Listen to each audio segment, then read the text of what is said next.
माझ्या बापाला खुश करण्यासाठी मी या ठिकाणी बसलोय. माझ्या बापाची भक्ती करण्यासाठी, स्तुती करण्यासाठी मी या ठिकाणी बसलोय. बघा, एखादा जगातला बाप जेव्हा त्याच्याकडे आपलं लेकरू येतं आणि त्या बापाला म्हणतो की माझ्या बापा तू खूप चांगला आहे, मी तुझ्यावर खूप प्रेम करतो, मला तू खूप आवडतो, तेव्हा त्या बापाचं हृदय भरतो. त्या बापाचं हृदय खुश होतो की माझं लेकरू किती चांगला आहे. जर आपण त्या स्वर्गीय पित्याकडे पाहिलं, त्या स्वर्गीय पित्याकडे आलो, त्या स्वर्गीय बापाकडे आलो आणि त्या बापाची जर आपण भक्ती केली, त्या बापाची जर आपण स्तुती केली, त्या बापावर जर आपण विश्वास ठेवला, तर तो आम्हाला किती आशीर्वाद देतो, तो किती खुश होईल. स्वर्गातल्या बापाला खुश करायचा प्रयत्न करा, कारण तोच आम्हाला आशीर्वादित करतो, तोच आम्हाला आश्रयामध्ये ठेवतो, आमच्या आयुष्याचे दिवस तो वाढवतो, सर्व गरजांचा पुरवठा तो करतो. त्या बापावर भाव ठेवूया. प्रभू, आता जे काही वचन ठेवू, आजच्या वचनाद्वारे प्रभू तू आमच्याशी बोल, प्रभू तू आमची भेट घे, पवित्र आत्मा तू आम्हाला शिकव. प्रभू येशूच्या नावात प्रार्थना करतो, आमेन. Praise the Lord. बोले येशू मसीह की जय. खरोखर आपण देवावर असं प्रेम करूया की एखादं लेकरू आपल्या पित्यावर करतो, कारण तो परमेश्वर सुद्धा आपल्यावर प्रेम करतो. कारण तो परमेश्वर काय म्हणतो, आपण रोमकरासपत्र 8व्या अध्यायामध्ये पाहूया. रोमकरासपत्र 8व्या अध्यायामध्ये सर्वांनी काढून देव आपल्याशी काय बोलत आहे. 8वा अध्याय 32 वचन. ज्याने आपल्या पुत्राला देखील राखून ठेवले नाही, तर आपल्या सर्वांकरता त्याला दिले किंवा देऊन टाकले, तो त्याच्या बरोबर आपल्याला सर्व गोष्टी कशा देणार नाही. Praise the Lord. हालेलुया. ज्याने आपल्या प्रिय पुत्राला, आपल्या एकुलत्या एक पुत्राला राखून ठेवलं नाही, त्याने कुणासाठी दिलं, आपल्यासाठी. मग तो सर्व गोष्टी देणार नाही का. येस.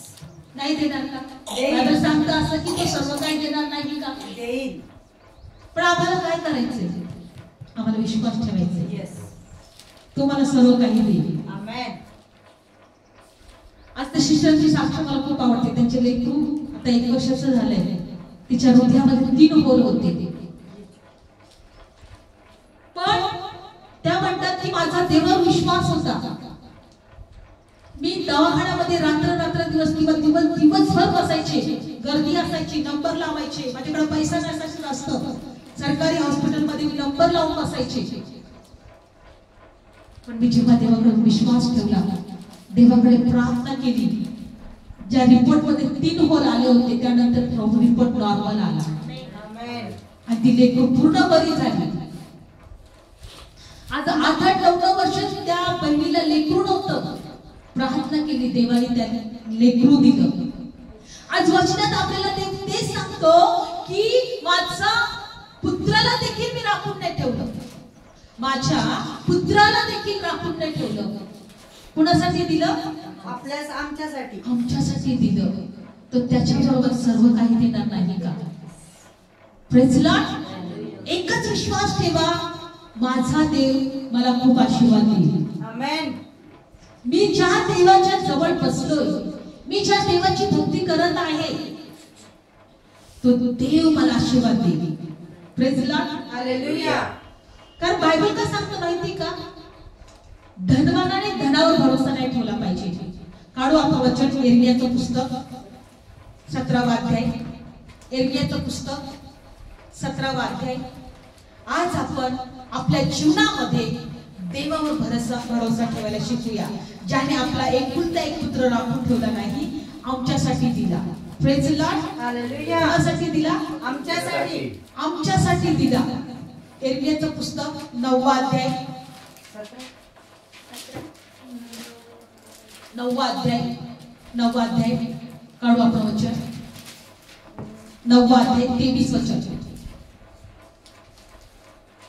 9वा अध्याय आणि 23 वचन. परमेश्वर म्हणतो, ज्ञानवानाने आपल्या ज्ञानाविषयी अडहिता मिळवू नये, बलवानाने आपल्या बलाविषयी तोरा मिळवू नये, धनवानाने आपल्या धनाविषयी अभिमान बाळगू नये, परंतु जो अभिमान बाळगतो त्याने याविषयी अभिमान बाळगावा की तो समजतो व मला ओळखतो, असा की जो पृथ्वीवर प्रेम, दया, न्याय आणि न्यायपण चालवतो तो मी परमेश्वर आहे, कारण या गोष्टीमध्ये मला संतोष आहे, असा परमेश्वर म्हणतो. Praise the Lord. हालेलुया. परमेश्वर म्हणतो की आज जगामध्ये जे ज्ञानवान आहेत, ज्ञानी लोक आहेत, लक्षपूर्वक ऐका, कारण आपण देवाच्या पायाजवळ बसलोय.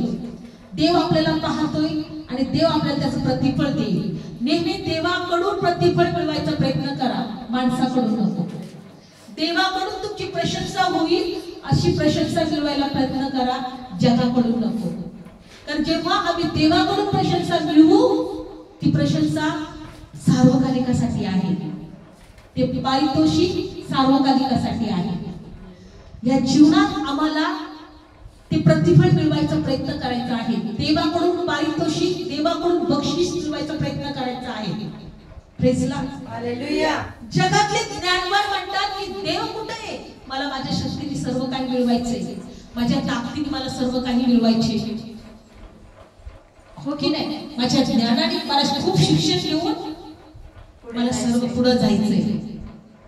पण देवाला असं वाटतं की ज्ञानाविषयी अडैता मिळवू नये आणि त्याचा अभिमान करू नये, बलाविषयी तोरा मिळू नये. ज्याला बलवान आहे, जो ताकदवान आहे, मी माझ्या ताकदीने सर्व काही मिळवेन, मी माझ्या ताकदीने सर्व काही मिळवेन. बलवानाने बलाविषयी तोरा मिळवू नये. आणि दुसरं वचन सांगतं की धनवानाने धनाविषयी अभिमान बाळगू नये. जेव्हा अशी वेळ येईल की तुझं धन सुद्धा तुला काहीच कामाचं नाही, अडहिता जर मिळवायचा असेल किंवा अभिमान जर बाळगायचा असेल, कुणावर बाळगायला पाहिजे? देवावर. म्हणून प्रभू म्हणतो, जो अभिमान बाळगतो त्याने याविषयी अभिमान बाळगा की तो समजतो, तो मला ओळखतो. जो पृथ्वीवर प्रेम, दया, न्याय चालवतो तो मी परमेश्वर आहे, या गोष्टीमध्ये मला संतोष आहे. लक्षपूर्वक ऐका.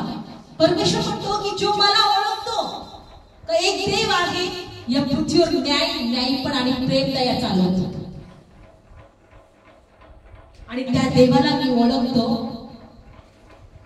अशी जे लोक आहेत, प्रभू म्हणतो त्यांच्याविषयी संतुष्ट आहे. धनवानाने धनाविषयी नाही, बलवानाने बलाविषयी नाही, आणि ज्ञानवानाने ज्ञानाविषयी नाही. ज्ञान, बळ आणि धन कोणत्याच वेळेस तुमच्या कामाला येणार नाही. विचार करा, तुम्हाला डॉक्टर म्हटले की याची नो गॅरंटी, आम्ही याला वाचू शकत नाही, तर तुमचा पैसा काय उपयोगात येईल का? काहीच नाही येणार. तुमच्याकडे खूप ज्ञान आहे, सगळं काही तुम्हाला जगातल्या गोष्टी समजतात, पण ज्या वेळेस तुमचा जीव जायचा वेळ येईल त्यावेळेस ते तुमचं ज्ञान तुम्हाला उपयोगात पडेल का? काहीच नाही. तुम्ही खूप ताकदवान आहात, शक्ती आहे तुमच्यामध्ये, तरच तुम्ही काम करू शकता, हो की नाही? तरच तुम्ही काम करू शकता, उठू शकता, बसू शकता, चालू शकता, जेवण करू शकता, चांगली झोप घेऊ शकता. पण आज कित्येक लोक दवाखान्यात जाऊन पाहिले तर आयसीयू मध्ये आहे, व्हेंटिलेटरवर आहे, ऑक्सिजनवर आहे.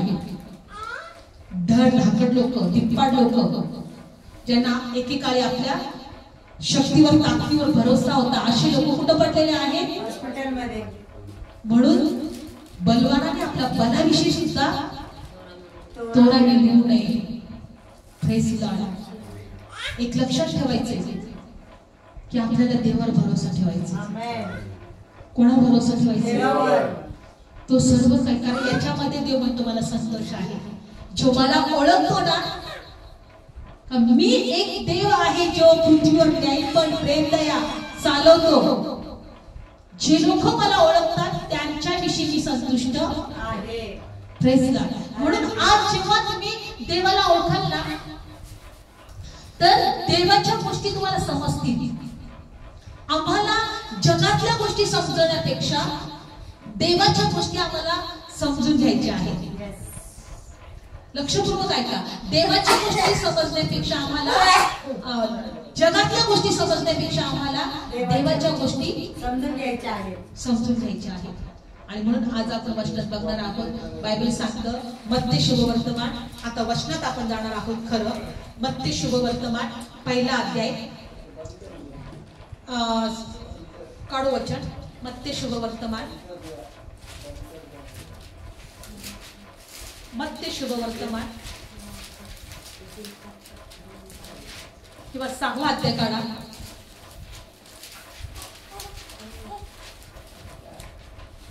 मत्ते शुभवर्तमान 6वा अध्याय काढा सर्वांनी.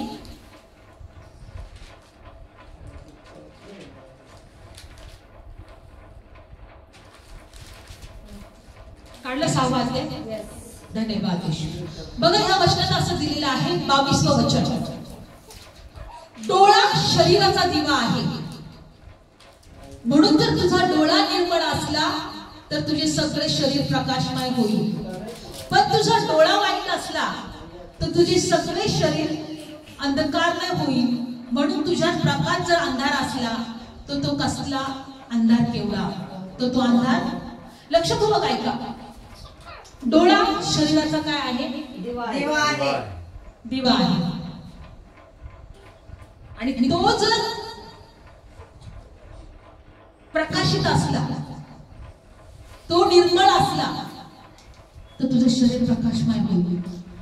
डोळा निर्मळ असला पाहिजे कारण तो शरीराचा काय आहे. दिवा आहे. म्हणा डोळा शरीराचा दिवा आहे. तो निर्मळ असेल माझं शरीर प्रकाशित असेल. जर तुमच्या घरातला बल्ब जर गेला तर अंधार आहे की नाही. आज आपल्याला या वचनामध्ये शिकायचंय आमचा डोळा निर्मळ पाहिजे. आमचं शरीर प्रकाशित होण्यासाठी आमचा डोळा निर्मळ पाहिजे. डोळा जर निर्मळ नसेल किंवा डोळा जर समजा अंधेर त्याच्यावर येत असेल किंवा काय येत असेल, अंधेरा येत असेल किंवा डोळ्यात जर कचरा गेला असेल किंवा डोळ्यामध्ये काही प्रॉब्लेम असेल तर लक्षात ठेवा. लक्षपूर्वक ऐका. आपण काहीतरी शिकतोय आज. तर आम्ही कुठे जायचं, आम्ही काय काम करायचं, आम्ही कुठून कोणती वस्तू शोधायची, काहीच करणार नाही. लक्षपूर्वक ऐका. प्रभू आपल्याला काहीतरी शिकवतोय. डोळा जर निर्मळ नसेल, जर आम्ही आंधळे असू, जर आमच्या डोळ्यात प्रॉब्लेम असेल तर किती मोठा आमच्या जीवनात प्रॉब्लेम होऊ शकतो. आम्ही कुठून कुठे जाऊ शकत नाही, आम्ही काम करू शकत नाही, आम्ही काही शोधू शकत नाही, आम्ही काही प्राप्त करू शकत नाही. डोळा निर्मळ पाहिजे. डोळा जर निर्मळ असेल, डोळा शरीराचा दिवा आहे. डोळा शरीराचा दिवा आहे. तर आमचं सर्व शरीर प्रकाशित होईल. निर्मळ असला. डोळा निर्मळ असला तर आमचं संपूर्ण शरीर काय होईल. प्रकाशमय. म्हणून आज प्रभू या ठिकाणी जर बोलत आहे की आमचा जो आत्मिक डोळा आहे तो निर्मळ पाहिजे. देव इथं शरीराच्या डोळ्याविषयी नाही बोलते, आत्मिक डोळ्याविषयी. तुमच्या आत्मिक डोळे जर आंधळे असतील तर तुमचं शरीर प्रकाशित होईल का. आत्मिक डोळे जर आंधळे असतील तर तुम्ही देवाच्या गोष्टी पाहू शकाल का. आत्मिक डोळे जर आंधळे असतील तुम्ही देवाचं राज्याच्या गोष्टी कळवल का तुम्हाला. आणि कळालंच नाही. संपूर्ण शरीर अंधारमय, संपूर्ण शरीर अंधारमय. आणि म्हणून आज आपण प्रभूला म्हणायला पाहिजे की प्रभू माझा डोळा निर्मळ कर. माझा डोळा निर्मळ कर. जर देहिक डोळा जर आंधळापणा असेल किंवा देहिक डोळ्यामध्ये प्रॉब्लेम असेल तर आमच्या जीवनात एवढे सारे प्रॉब्लेम येतात. आम्ही पाहू शकत नाही, आम्ही जाऊ शकत नाही, आम्ही शोधू शकत नाही, आम्ही वाचू शकत नाही. आत्मिक आंधळेपणा जर असेल तर सर्व अंधारच, सर्व अंधारच अंधार. Praise the Lord. आणि म्हणून आज या वचनातून आपण एक गोष्ट शिकणार आहे की आमचा डोळा आज निर्दोष असला पाहिजे. काय असला पाहिजे? म्हणून अजून लूक शुभवर्तमानामध्ये पण आपण पाहणार आहोत. लूक शुभवर्तमान 11 आणि 33 अध्यायामध्ये सुद्धा प्रभू येशू आत्मिक डोळ्यांविषयी काहीतरी आपल्याला सांगत आहे. कोणत्या डोळ्यांविषयी?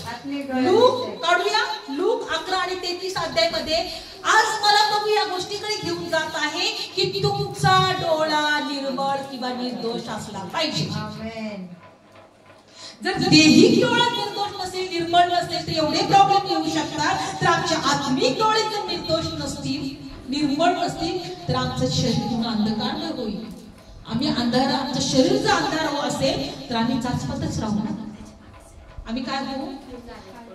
ते आशीर्वाद आम्हाला दिसणार नाही, ते देवाची कृपा आम्हाला दिसणार नाही, ते देवाचे आशीर्वाद आम्हाला करणार नाही. हो की नाही? ती देवाची उपस्थितीविषयी आम्ही अज्ञान असू, देवामध्ये आम्ही आनंद करू शकणार नाही, देवामध्ये आम्हाला एक देवाचा तो उत्सुक आत्मा असेल तो आम्हाला प्राप्त होणार नाही. कारण प्रकाश कोण आहे? देव आहे. तो आमच्यामध्ये येणार नाही. देवाचा आत्मा जो आमचं शरीर आहे त्याचा आमच्यामध्ये प्रवेश करणार नाही. आमचा डोळा काय आहे? निर्दोष नाही, अंधळा आहे. डोळा शरीराचा काय आहे? दिवा आहे. दिवा आहे. म्हणून आपण कोणत्या वचनात पाहत आहोत? वाचा कोणीतरी लूक शुभवर्तमान 11 अध्याय 33 वचन. आणि कोणी दिवा लावून मुक्त ठिकाणी किंवा मापाखाली ठेवीत नाही तर आत येणाऱ्यांना उजेड दिसावा म्हणून दिवखडीवर ठेवतो. तुझा डोळा तुझ्या शरीराचा दिवा आहे. तुझा डोळा निर्दोष असतो तेव्हा तुझे सर्व शरीर उजेडाने भरलेले असते, परंतु वाईट असतो तेव्हा तुझे शरीरही अंधाराने भरलेले असते. त्यास्तव तुझ्यामध्ये जो उजेड आहे तो अंधार आहे की काय हे पहा. याकरिता जर तुझे सर्व शरीर उजेडाने भरलेले असेल व त्यातील कोणताही भाग अंधाराने भरलेला नसेल तर जसा दिवा आपल्या ज्योतीने तुला उजेड देत राहतो तसे ते सर्व उजेडाने भरलेले होईल. तुझे सर्व शरीर उजेडाने भरलेलं होईल. आज आम्हाला चेक करायचं आमचं शरीर उजेडाने भरलेलं आहे का?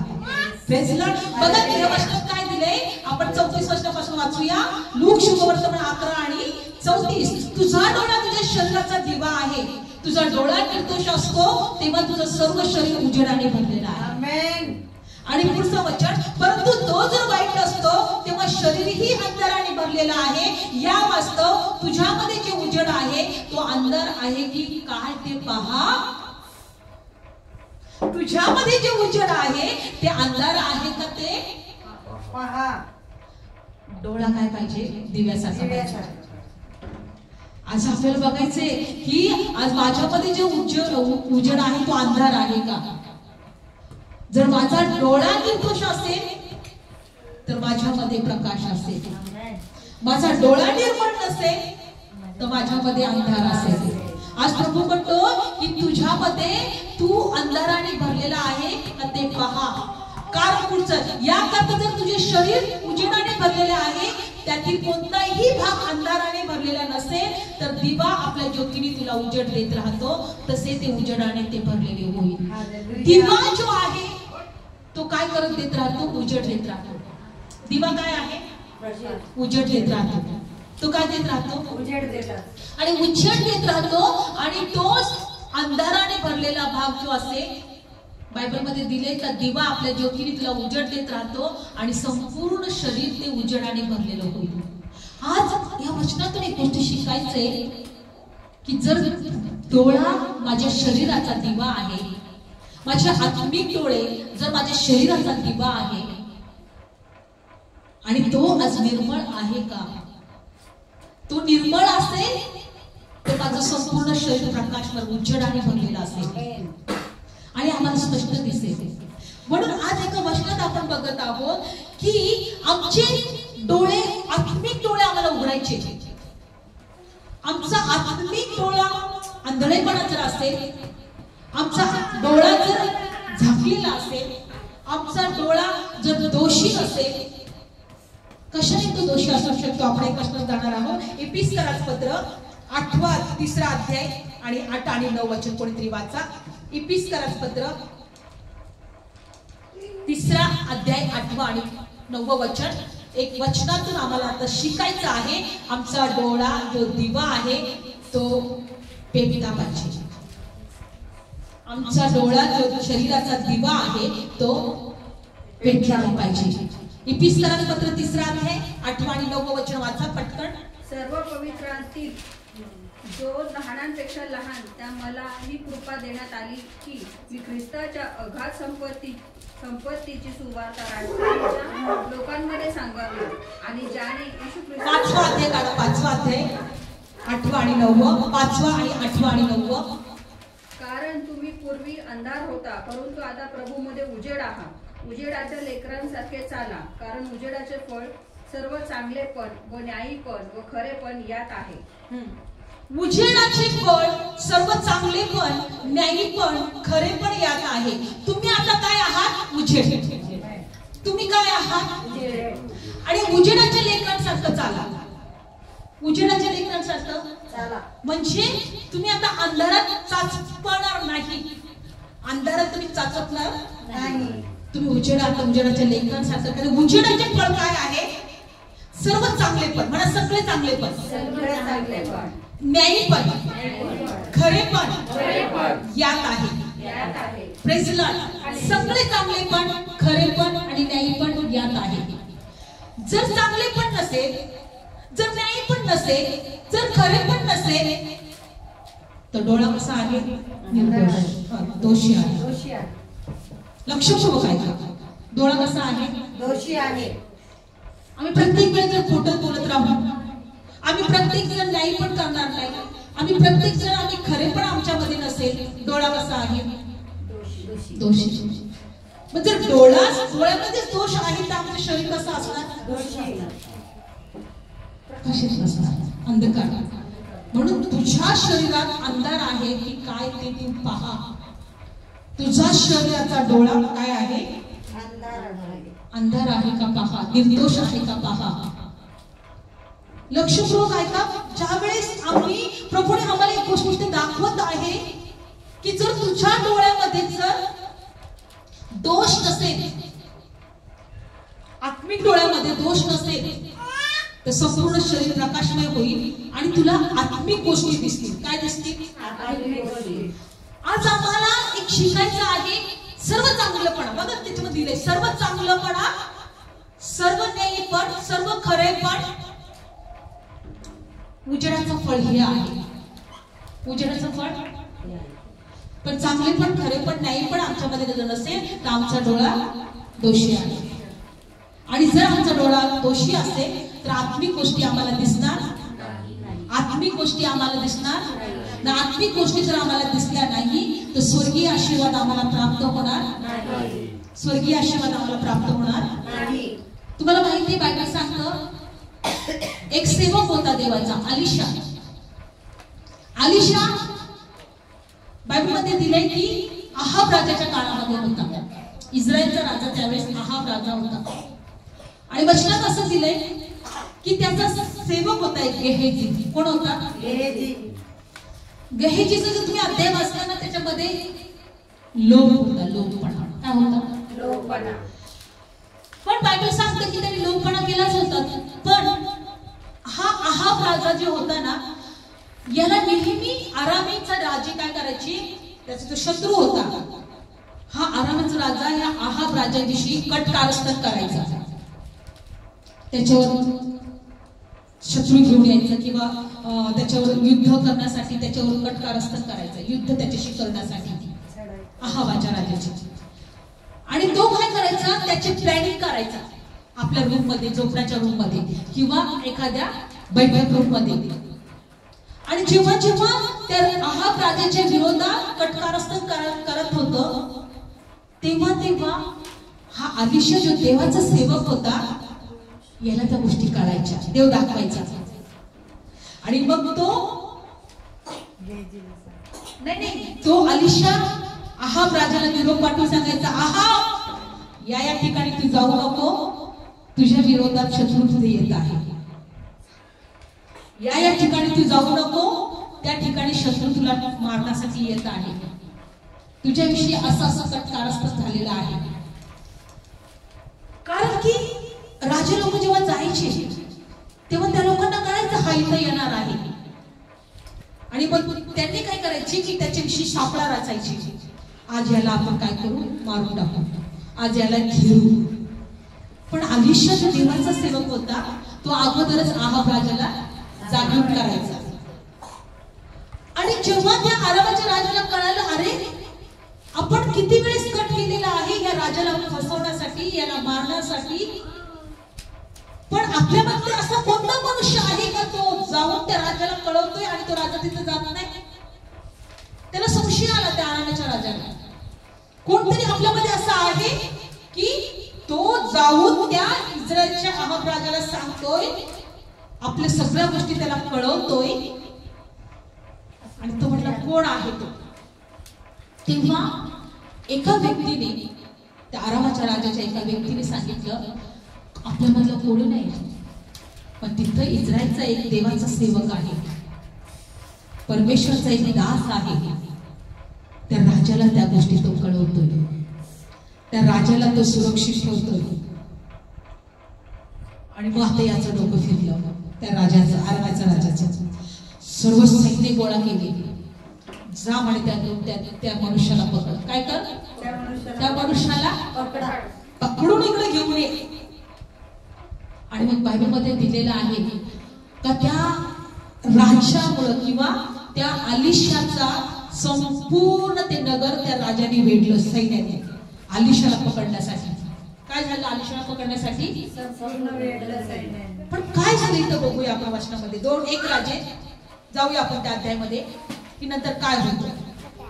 1 राजे काढूया. आत्मिक डोळ्यांविषयी आपण शिकत आहोत. जर आत्मिक डोळे उघडे असेल तर देवाचे आशीर्वाद आपल्याला मिळतील, देवाची कृपा आम्हाला प्राप्त होईल. आज आमचं शरीर प्रकाशित आहे की नाही, आपला डोळा निर्दोष असेल तर आज आपला निर्दोषपणा काढून दोषीपणा काढून टाकायचा आहे. आज आमच्या डोळ्यामध्ये दोष असेल तर दोषीपणा काढून टाकायचा आहे, कारण आमचं शरीर काय व्हावं, प्रकाशित व्हावं. 1 राजे काढूया वचन 5वा अध्याय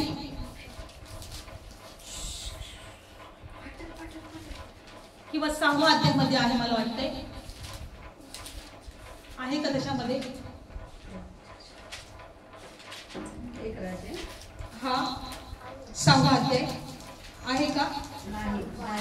नाहीये का? किंवा 2 राजे काढा मग.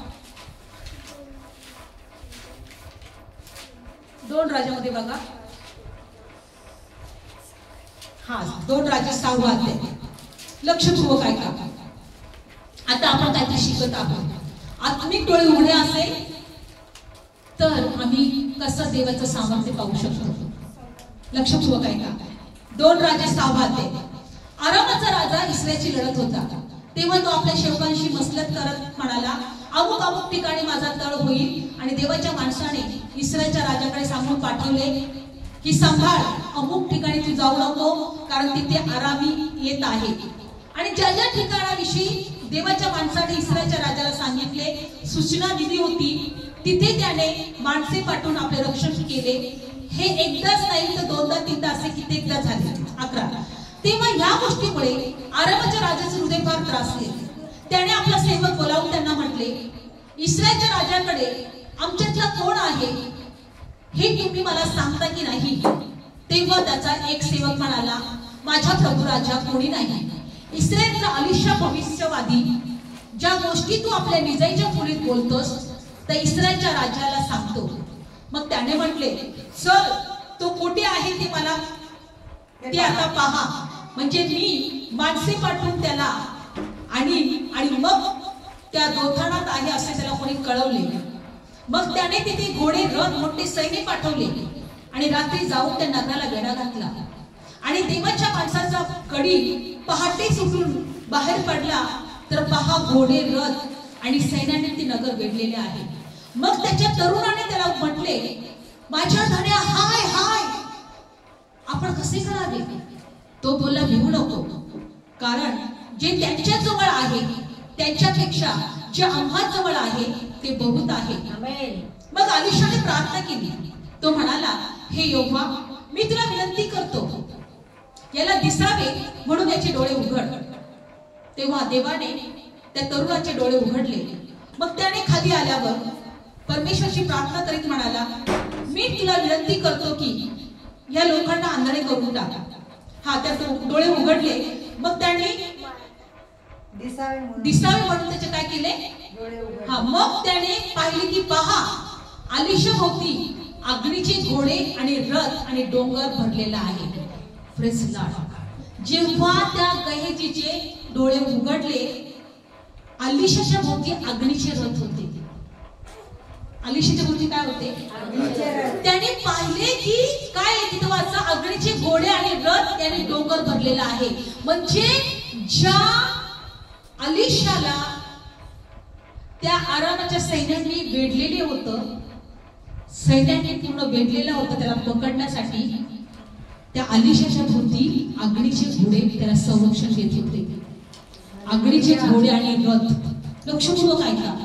जेव्हा त्या अलिशाने प्रार्थना केली, कारण की तो गेहजी म्हटला, तो तरुण म्हटला, त्याचा सेवक म्हटला, हे हाय हाय धन्या, आता गेलो आपण, कारण त्या आरामाच्या राजाने आपल्याला काय केलेलं आहे? आपल्याला भेटलेलं आहे. मोठे सैन्य घोडे फिडे घेऊन आपल्याला मारायला आलेलं आहे.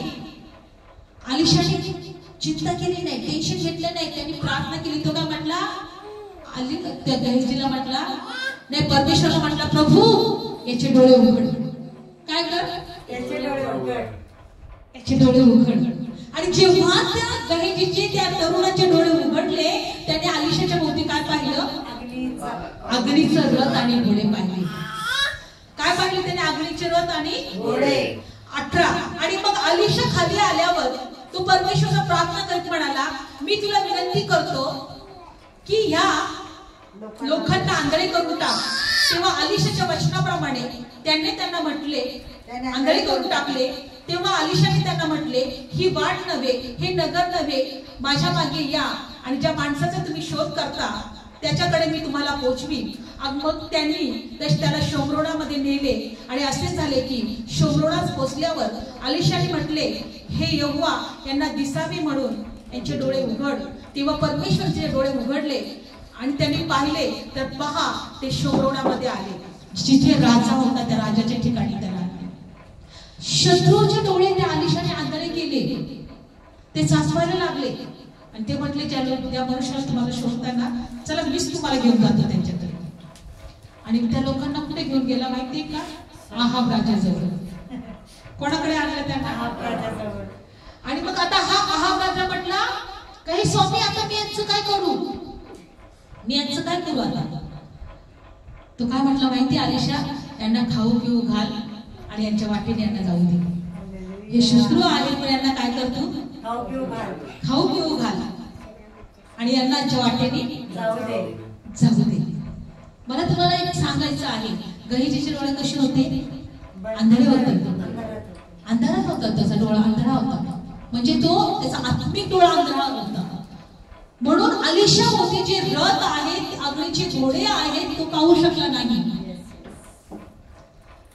बघा, शत्रू आम्हाला वेढतो, शत्रू आम्हाला मारण्यासाठी टपलेला असतो, शत्रू आमचे कटकार असताना आमच्या विरोधात करत असतो, शत्रू आमचा विश्वास कमजोर करण्यासाठी आमच्या विरोधात असतो. पण बायबलमध्ये दिले का इस्रायलचा रक्षक कधी झोपी जात नाही, तो आमचा रक्षक आहे. कितीतरी वेळेस त्या शत्रूने आमच्या विरोधात कटकारस्थान केलेले असतात, आम्हाला मारण्यासाठी, आम्हाला उद्ध्वस्त करण्यासाठी. पण त्या प्रभूने आम्हाला वाचवलेलं असतं. त्या प्रभूने आम्हाला वाचवलेलं असतं. आज एक गोष्ट आम्हाला शिकायचं आहे. बघा, अलिशाला कळालं की सगळं देवाने मला सुरक्षितता दिलेली आहे, पण गेहजीला कळालं नाही, तो घाबरला. आता आमचं काय होणार? हाय हाय. जे लोक त्यांच्या डोळा आंधळा असेल ते हाय हायच करतील, हो की नाही? हाय हाय, आता मी काय करू? पण जे लोक आत्मिक डोळ्यामध्ये ते प्रकाश झालेले असतील, देव आहे. मला आरोग्य देणारा आहे, मला धनवान करणारा आहे, माझी परिस्थिती बदलणारा माझ्या जवळ आहे. आणि ते देवाची फक्त स्तुती आणि भक्ती करतील. त्यांच्या जीवनात किती आरामाचे सैन्य आहे ते त्यांच्याकडे बघणार नाही, पण देवाचं संरक्षण मला किती आहे ते बघतील. ज्यांचे डोळे उघडे आहेत, ज्यांचे डोळे उघडे आहेत. तरुणाचे डोळे, ह्या गहिजीचे डोळे काय झाले होते? आंधळे झाले होते, म्हणून तो देवाचं सामर्थ्य तो पाहू शकला नाही. आज आम्हाला देवाचं सामर्थ्य पाहायचं आहे. डोळा शरीराचा काय आहे? आणि जर डोळा निर्दोष असेल तर आमचा संपूर्ण शरीर प्रकाशमय असेल. म्हणून तुमच्या शरीरामध्ये प्रकाश आहे का अंधार आहे ते तू पहा, ते तू पहा. आणि म्हणून आमचा डोळा कसा पाहिजे? दिव्यासारखा पाहिजे, तो निर्दोष असला पाहिजे.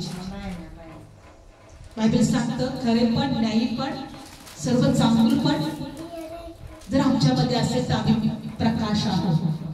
तर आम्ही काय आहोत? प्रकाश आहोत.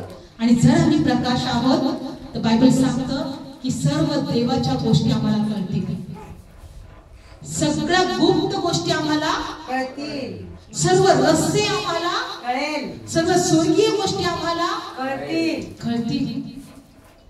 आम्ही काय शिकवते आजच्या वचनाद्वारे? डोळा शरीराचा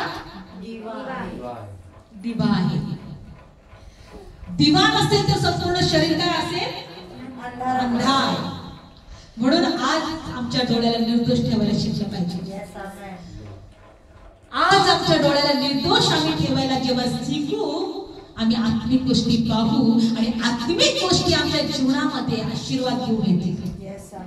आत्मिक गोष्टी आमच्या जीवनात काय घेऊन येतील? आशीर्वाद, देवाची कृपा, देवाची शांती, देवाचे आशीर्वाद, देवाची उपस्थिती. या गोष्टी आम्ही पाहू. आमच्या आत्मिक डोळ्याने आम्ही काय पाहू? या गोष्टी पाहू. म्हणून आमचा डोळा हा शरीराचा काय आहे? दिवा आहे. डोळा जर दोषी असेल तर संपूर्ण शरीर काय आहे? अंधार आहे. आम्ही का माहिती तुम्हाला एकत्र आलं पाहिजे? कारण आमच्यातला डोळा जो आहे त्याच्यात जर दोष असेल तर जो कचरा जर अडकलेला असेल तो निघून जातो. Praise the Lord. हालेलुया. आणि आम्हाला जेव्हा आत्मिक आशीर्वाद मिळतात तेव्हा आम्ही आशीर्वादित होतो. आमेन. तो अलिशा म्हटला त्या गहेजीला, अरे त्यांच्याकडे जे आहे त्यापेक्षा आमच्याकडे जे आहे ते खूप आहे. Praise the Lord. हालेलुया. भिवू नको, त्यांच्याकडे जे आहे बघा त्या वचनात दिलेलं आहे 16. तो बोलला भिवू नको, जे त्यांच्या जवळ आहे त्याच्यापेक्षा जे आम्हा जवळ आहे ते बहुत आहे. आम्ही स्वर्गीय भांडार पाहायला शिकू, आम्ही स्वर्गीय कृपा पाहायला शिकू, आम्ही स्वर्गीय सामर्थ्य पाहायला शिकू, आम्ही देवाच्या गोष्टी पाहायला शिकू आणि देवाचे आशीर्वाद आम्ही प्राप्त करू. आमेन. आमेन. डोळा कसा पाहिजे? दिवा. डोळा आमच्या शरीराचा दिवा आहे. आमेन. आज आम्ही काय शिकलो? डोळा आमच्या शरीराचा दिवा आहे. दिवा आहे. Praise the Lord. डोळे बंद करूया. धन्यवाद येशू. Thank you Jesus. धन्यवाद येशू. अंधियारा था जीवन, कभी कुछ न मैंने देखा, पूरे दिल और मन से यीशु को मैंने पुकारा. कुछ हुआ अभी अभी मुझे यहाँ, जब यीशु ने मुझको छुआ छुआ छुआ छुआ छुआ, यीशु ने मुझको छुआ. खरोखर देवा, आमचं जीवन अंधकार होतं पण तू आम्हाला प्रकाशात आणलं. उजेडाची लेकरं बनवली, धन्यवाद. प्रकाशाची लेकरं बनवली. न्याय पण, खरे पण, सर्व चांगलं पण आमच्या जीवनात प्रकट कर. धन्यवाद प्रभू. जेणेकरून आमचा डोळ्यातला अंधळेपणा दूर होईल. येस माझ्या देवा. आम्ही खरेपणात आणि उजेडात चालू. येस. आम्ही उजेडाची लेकरे आहोत होय प्रभू. बाप्पा. येशू आमच्या आत्मिक डोळे उघड. येस. येशू आम्हाला पाहायचं आहे होय बाप्पा. की तुझ्या वचनाद्वारे तू आम्हाला जे आशीर्वाद दिले त्याचा अनुभव आम्हाला घ्यायचा आहे. प्रभू आम्हाला ते आत्मिक आशीर्वाद पाहायला शिकव. Yes, प्रभू. एपिस्तरास पत्र पहिल्या अध्यायामध्ये दिलेलं आहे की जगाच्या स्थापनेपूर्वी देवाने तुम्हाला सर्व आत्मिक आशीर्वादाने आशीर्वादित केलेला आहे आणि ते आशीर्वाद तुझ्या लेकरांच्या जीवनात मी स्वीकार. आमेन. प्रत्येक लोक जे पाहत आहे त्यांना आशीर्वादित कर. आमेन. आमेन. प्रभू येशूच्या नावात प्रार्थना करतो. आमेन. बोले येशू मसीह की जय.